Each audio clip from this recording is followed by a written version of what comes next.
A day in my life as a third-year student. Hello guys, it's me again, AC.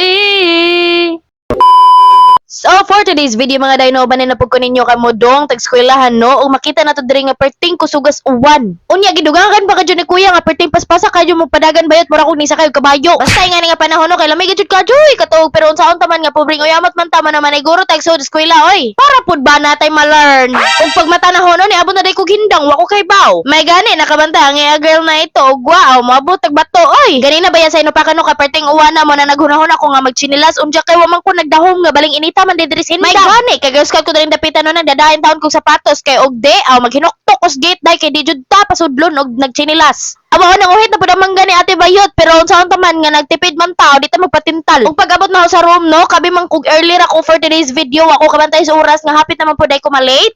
In fairness, hapit ra malate wa malate ay pagbuot. Ego pag-abot na ako diri no mo pagsuot sa among instructor. So fast forward na pud ta for today's video. So another subject na pud ninoon niya kay gihinuktukan man ko diri sa atubangan aw ma-content ka for today's video bayot. Ug diri napitan no kay vacant na pud na mo niya kay gigutom man ang girl na ito niya kay bitokon man ta mo na mukaon pa. Aniguro jud tagkaon bayot kay aron og magkinaon sa kusganta kay gabi para bata manguli. Basig ma brother ug sister tawas oras day delikado. Manay gaingon nga dapat balanse ra na matrix diha ha. Third no diri napita last subject na gadyan namo no. Grabe bay kalasag utok. Unya kay estudyante pa man lagi ta watay choice so laban ra jud ta permi.